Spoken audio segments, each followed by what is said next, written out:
So we are here just for only one thing. Is Black Star going to do anything today?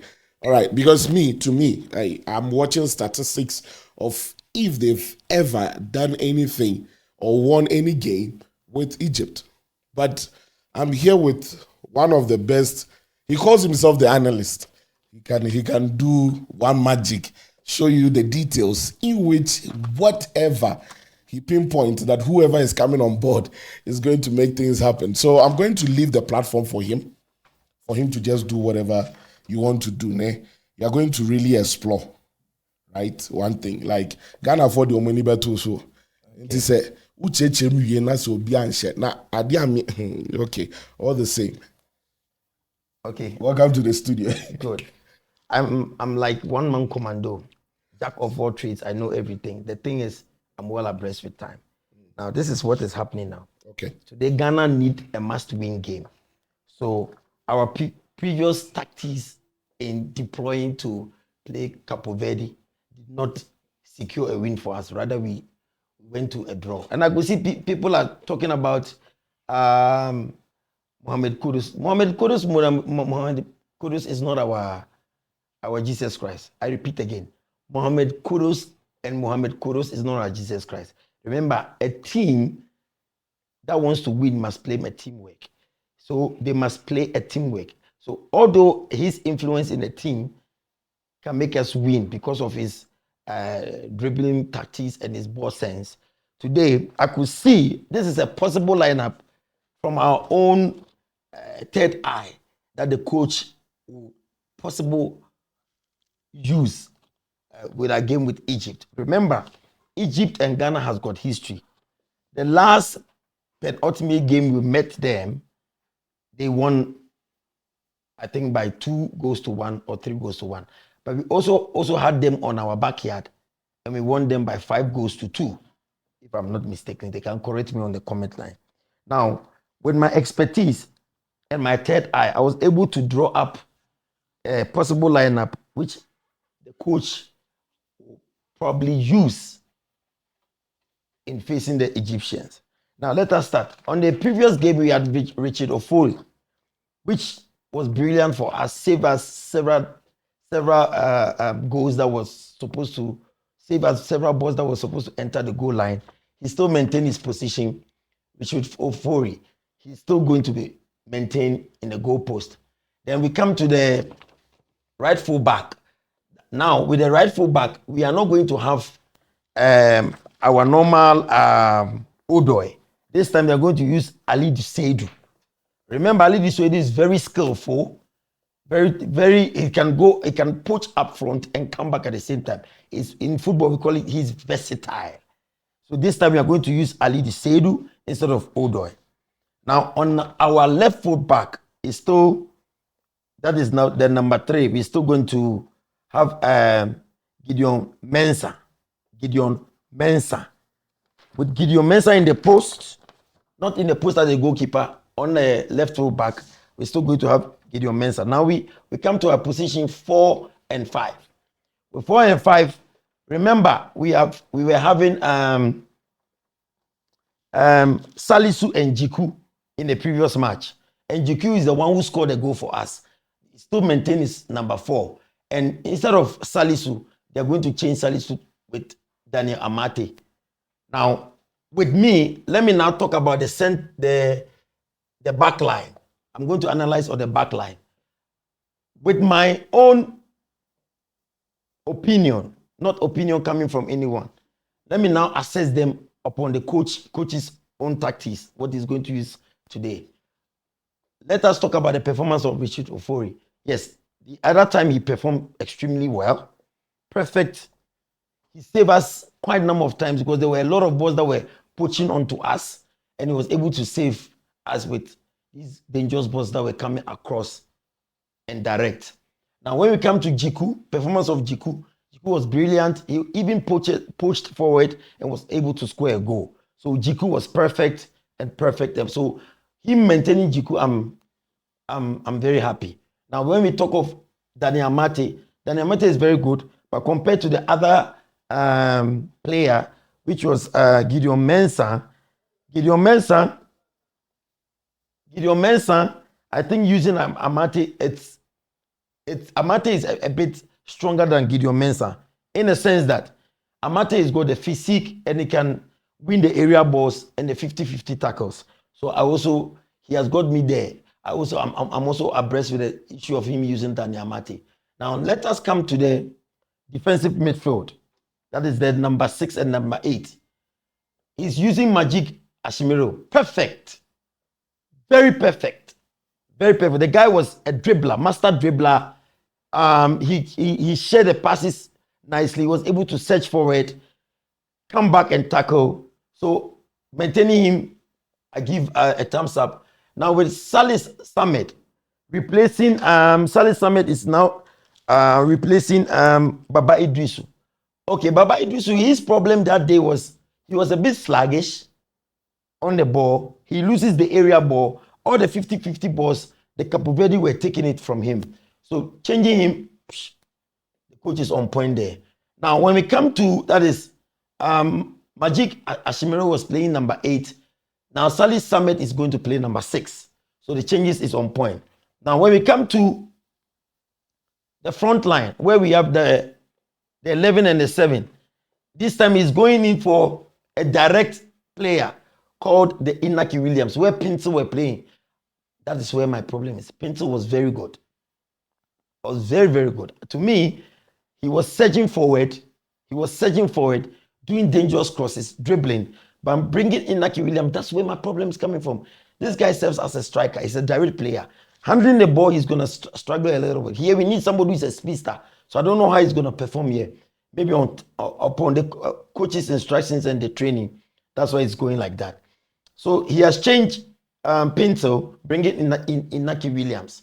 To me, I'm not okay with this. I wanted them to maintain Inaki Williams. Here is bringing Ernest Nyama, changing Jordan Ayew, who was playing 11.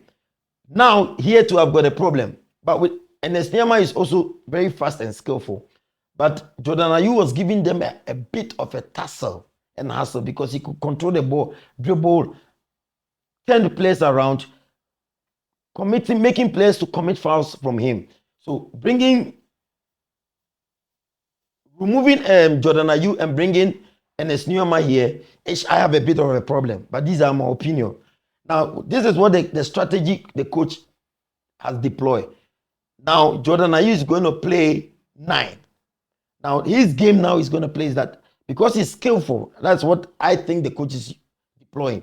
He's going to use Jordan Ayew after he received the ball from Majid Ashimiro. Jordan Ayew can hold on to the ball and search forward. So anybody who commits a foul, because remember, these Egyptians are very, very smart and fast on the break. Because remember, with Mohamed Salah or Mo Salah, who plays 7 sometimes, 8 sometimes, 9 sometimes, and 10 sometimes, he's very, very dangerous. So we need players who can catch him on the break when he decides to deploy his tactics to penetrate into the 18 of the Ghanaian half. Now, when it comes to Semenyo was also on point. He was very strong, hitting the balls, giving the defenders a tussle and a bustle there. Now, let us now talk about the Egyptian side. I didn't have the Egyptian. I'm not interested in the Egyptian side. I want to talk about our possible lineup. Now, with my opinion, is this team that I'm thinking is going to deploy on the park perfect? I like some of the decisions he took, like maintaining Majid Asimero, Jiku, bringing Dani Amate, maintaining the goalkeeper. Ali Seydou, the matches I've watched, is very skillful, very fast, and he can go. He's a versatile player. He's like this player of Manchester United, Evra. Now my problem is Inaki Williams. Inaki Williams is a direct player. I don't know how it goes. Remember, with the position number 7, we need somebody who is very skillful, who can cross in the balls. So I'm not okay with that. But we'll give him the benefit of the doubt. Now with Ernest Nyama and Semenyo, I am also having a problem with the changes here. I feel Jonanda, you must move back to his position. But remember, in soccer, the coaches has given his position. the players can change when the going get tough. Now let us look at the formation he's playing. We'll say he's playing with the defensive players, attacking players. We have 3 at the back, 4 in the middle, okay, and 3 and 1 at top. So we say the formation is what? 3-4-3-1. What do I mean by 3-4-3-1? The defensive players will be the goalkeeper, Jiku and Daniel Mate. That's the 3 players. The 4 offensive midfielders is going to be what? Samet, Majid, Jordan. Okay. And then with the other 3, we have Inaki Williams, Semenyo, and what? Ernest. So this is the position this is the formation that is going to be using. Now, are we likely to win this match? Okay, good. Now, I don't want to be biased, although I'm a Ghanaian. I'm not okay with Inaki Williams. I'm not okay with the swapping of Ernest Nyama and Jordan Ayew. Now, the Mohammed Kudus factor, where would he fit in? There's a possible that he's not going to start this game, but he'll come in as a second half. Now, what makes Mohammed Kudus a dangerous player is that he can come, he's a versatile player, Kudus. When he's put in as a sub, he can play 11, he can play 7, he can play 8, 9, he can play the same as 8 and play the same as 10. That makes him unique. So in this case, this is the possible lineup that our third eye people was able to give to the Furitech online television. So all hands on deck. We need to pray, but I'm not okay with Inaki Williams. And we're praying that Mohammed Kudus, when he gets the chance to come in the second half, he can perform. So I think viewers and listeners, this is our possible lineup. Thank you. Possibility of me asking you some few questions here. The fact that there are some few people that you've pinpointed that they are going to really disturb the movement of giving us the high chances of winning, do you think that this arrangement that you've given, it can be changed whilst they are going on the pitch today? Perfect. Like I said, players are versatile. The coach can give a formation strategy. Yes. And when they get to the park, they will deploy a new strategy. Okay. Like Jordan and Esnyama. When Jordan feel like his position is not comfortable with him, he can swap with Esnyama or swap with what? Inaki Williams. This Jordan player is a versatile player, can play left and right at the same time. Now with Semenyo, I'm okay because he's stronger. Okay. He can push the ball around. Yes. Now, my question, my main focus is Inaki Williams. So with Inaki Williams, I think there will be a change there, because I feel Inaki Williams can play 10 and Semenyo, who is also a direct player, can play 10. So if they can also interchange on the field of play. Yeah. Now, when it comes to Maji, Ashimiro was perfect. Yes. Salisu was on point. Alidu, this guy does the overlapping. Yes, the overlapping is very good. He can move and cross the ball. So that's where Inaki Williams can move in and head him the ball, because he's good with the head. This one can do the crosses. So in football, 2 and 7 go along. So this one can move while this 7 pushes to the 18 line. Okay. And do the damage to the opponent. Okay. Yes. All right. So it looks like with your explanation and everything, you really answered most of the questions that I wanted to come give you. But let's go on statistics and what people are really talking out there. With the statistics, Egypt is ahead of us.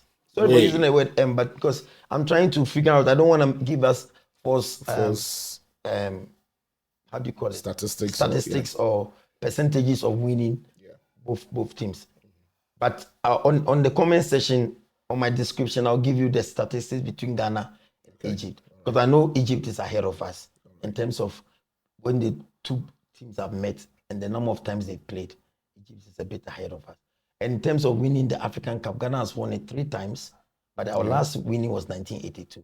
Egypt, I think they've won the year 2000 as well. I think two cups. So in terms of recent form, they're ahead of us. Ghana is below. Okay, let's say God hears your prayer and all those changes that you were pinpointing gets to to change? Do you think that the possibility of Ghana winning will Yes, be the possible? scoreline can be 2-1 or 3-2. That is your scoreline? Yes. If they stick to my arrangement, where Inaki Williams can search and Jordan and Esnyama can do the interchange.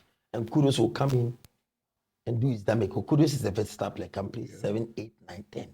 Okay, because a lot of Ghanaians are very worried. They said our brothers are coming home. But from the explanation you've given, let's keep our fingers crossed and hope and believe that our brothers are going to really do something for us. There is nothing much to say because he has said it all and he has given one of the best analysis, because the questions that I wanted to throw to him, it looks like he has really answered all of them whilst he was really explaining. So let me tell you the final lineup, the possible lineup, because I'm using the word possible because it might change. It might change in the dying minute. Number 1, we have the goalkeeping post. We have Richard Ofori. Number 2, we have Alidi Seidu. Number 3, we have Salisu Mohammed. Number 4, we have Jiku. Number 5, we have Daniel Amate. Number 6, we have Salis Samed. Number 8, we have Majid. Number 7, we have Inaki Williams. Number 8, we have Majid Ashimiro. Number 9, we have Jordan Ayew. Number 11, we have Enes Nuama. And our strong number 10, we have Antoine Semenyo. You are the main versatile man. Yes. Because you are the main versatile man. Now, our possible substitute where everybody is crying for will be our savior, Mohammed Kudus. Why do you call him the savior? Now, remember, I don't want to see him as a savior on the Ghana page, but he's a versatile player. Yeah. The word English versatile means that he can play the forward line, almost all the positions. Okay. And he's a dribbler. When somebody is a dribbler, he can take 3 or 4 defenders on, making short players.